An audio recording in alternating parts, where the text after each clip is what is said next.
Let's get right into it. If Niccolò Machiavelli were alive today, forget about him writing books or chasing fame. No, he'd be running empires from the shadows. He wouldn't have a social media account. He'd be the unseen force pulling the strings so subtly you just call it destiny. And that right there, that's the central idea for everything we're about to unpack. We're not just dusting off some old book. We are reverse engineering a modern doctrine, a set of psychological rules for control based on exactly how Machiavelli would operate right here, right now. So, how would this 21st century prince even operate? Well, it doesn't start with attacking others. It starts with building an absolute fortress around yourself. In this first part, we're going to look at how that impenetrable foundation is built. See, before you can influence anybody, you first have to control how they see you. Machiavelli knew that people judge way more by what they see than by what's actually real. And that brings us to the first stage, mastering your public mask. It is all about perception. What's so fascinating here is just how counterintuitive all of this is. In a world that's constantly screaming, be authentic, the Machiavellian way is the exact opposite. You let them think you're less than you are. You use charm to create a false sense of security.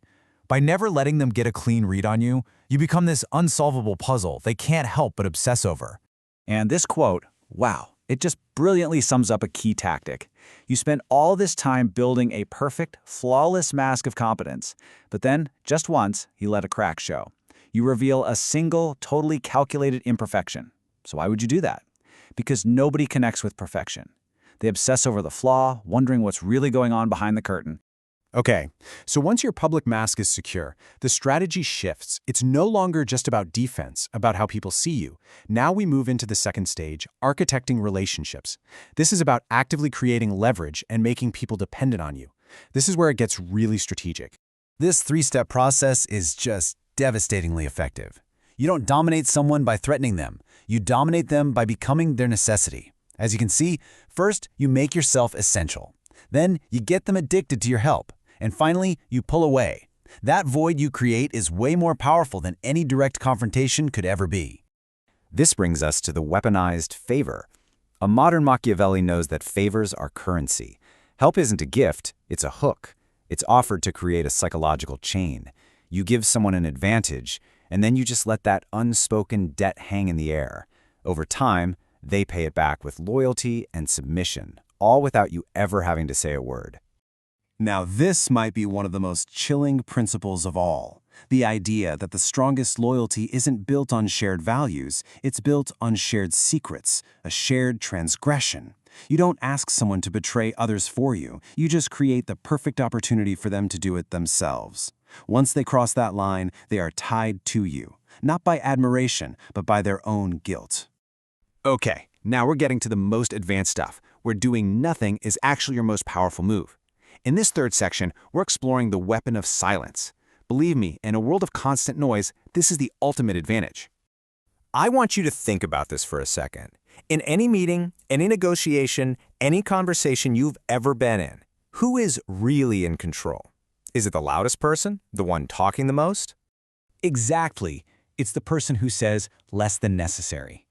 When you stay quiet, other people feel an overwhelming need to fill that silence. They reveal their intentions, their weaknesses, their fears. They project their own insecurities onto you, and in their heads, you become this unbeatable opponent, all without you having to say a thing. Machiavelli's classic duality is more relevant today than it has ever been. You need the raw, brute power of the lion to intimidate and be feared, but you also need the cunning of the fox to see the traps being laid for you. The real key is blurring the line so they're never sure if you're a threat or an ally. The real power isn't in being one or the other, it's in the switch. You might compliment an enemy's idea right before you completely dismantle their plan. You appear supportive one moment, then move with ruthless decision the next. By constantly switching between these two personas, you keep everyone totally off balance, completely unable to guess your next move. This is a true Machiavellian masterpiece, the illusion of having clean hands. You orchestrate everything. You whisper ideas, you provoke rivals, you feed information to both sides of a conflict, but you are never seen holding the knife. When the dust finally settles, somebody else has failed, and you emerge as the obvious, clean alternative. You gain followers, not enemies. And this brings us to the final section, the end game. This isn't about winning individual battles anymore. This is about becoming a legacy, making your influence so profound that it becomes permanent and completely inescapable. At this point, the playbook shifts from personal power to structural power. The goal isn't to be liked or even feared as a person, it's to become the system itself. You train others to think like you. You embed your standards into the process. You become so essential that if they tried to remove you, the entire structure would collapse. And this brings us to the final, ultimate expression of power. It's not about being famous or celebrated. It's about becoming a haunting presence. Your name isn't just spoken, it's invoked. People stop mentioning you directly. They'll just say, "You know who I'm talking about," because even saying your name feels like summoning something they can't control. And this quote just brilliantly illustrates that final state of power. It's not about being loud. It's about being the quiet, undeniable gravity in the room. Your influence isn't in what you say, but in how you shape the unspoken reality around you long after you've left.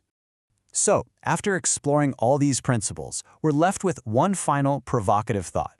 Is this playbook a blueprint for achieving total control in our modern world, or is it a stark warning about the psychological cost of that ambition? The answer, I suppose, is up to you.